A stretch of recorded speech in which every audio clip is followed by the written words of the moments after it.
Hello, it's Lamont, your church coach. Thanks for joining me for part 7 of this series, Best Practices When Your Church is Seeking a New Pastor. And this brief video, we're going to be talking about what to do when the Holy Spirit Discernment Council, which some call a search committee, visits a church, a home church of a prospect or a candidate for the pastorate. Now, whether your candidate in any particular case is a pastor of a church currently or a member of a church, a staff member, an associate minister, none of that matters, but you want to visit that individual's home church. And what you want to do is the council should send two people, two individuals to go there. Two sets of eyes are better than one. The disciples were sent out in twos, so there's a little bit more power in two. One can put 1,000 to flight, two can put 10,000 to flight. It just works better that way. One is able to see something another may miss, speak with someone another one cannot speak to. So it's good to send them out by two, and you can compare notes and see if some of the same things that you're seeing, if they jibe, what different things you might see, different perspectives. So it's good to do that. So once you go, you're going to make it a weekend. On that Saturday, try to identify a restaurant, perhaps somewhere to eat that's near the church in that community. And when you go, just whoever's serving you or helping you, maybe other customers, just ask a few questions about the church. If they know anything about the church, if they've heard anything about it, if they've ever visited, what their perceptions are.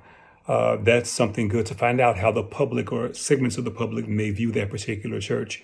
This all, of course, becomes even more relevant if the person is actually the pastor who really sets the tone for the church and who leads the church and stamps his or her imprimatur on the congregation, so to speak. But even if someone's a staff member there or an associate minister or a non-staff person, that church's reputation and how it's regarded in the community still are relevant. You're going to want to ask the candidate about that. And this visit should happen, of course, before you have that candidate come to your church for an interview in that meeting with the congregation that we talked about in the last video. So what also you want to do is when you go to the church that Sunday morning, you want to go to Sunday school, attend a Sunday school class, maybe split up and go to two different classes, get a sense of how instruction is done at that church, Bible instruction. People are very honest and open more so often in small groups than in a wider congregational setting. So you can get a sense probably of the environment, the culture at the church by going to Sunday school as well. If there are two services, go to both services. You want to go to the church. You may drive together, but don't go in together. Don't sit with each other. Just present yourself as regular visitors. Nothing dishonest about that, but you want to be able to just kind of blend in and not, raise any sort of suspicion that you're a search committee coming to look, because people tend to behave a little bit differently. Just you want to observe them in their natural setting, their normal way of behaving and doing and being. So once you've done that, if there's a reception after the service, go to that. You want to talk to people in the church, just you ask them a few questions about the church and the ministry, what they like about it, what they like about being members of that church.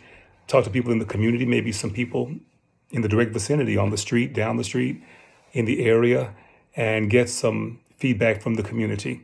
All of this information is important because it can help you get a sense of the kind of church that individual who is a candidate is affiliated with.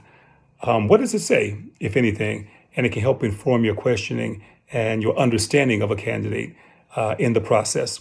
A quick word about letters of recommendation and about references. This process, my process, makes it where that's really irrelevant.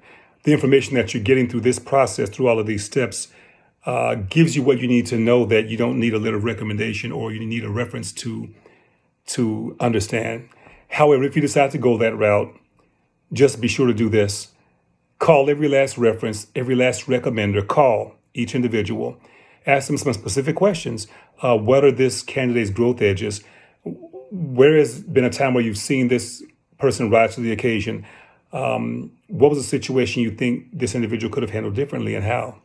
So you want to do some probing and really dig into it. And also ask each of those recommenders, those reference letter writers, who else you should speak with who knows this person and would be willing to speak about this candidate. And again, you wanted to get as much information as possible to make the best informed decision to take back to share with those who are on the pastoral committee that's searching the Holy Spirit Discernment Council. So those are just some more tips. We're going to wrap up in the next 3 videos, some things to think about and to pray about. And again, this entire process must be bathed in prayer. It's so critical because it's the most important decision any church can make. And God is desiring to have a voice in it, and submitting to God's will and doing everything you can in your power to hear God and discern who it is God would have to lead your church next under him as its under shepherd. So God bless you and keep you. Again, Lamont Jones, your church coach. Leave a comment. Share this video if you like it. If it's been helpful, let me know. God bless you.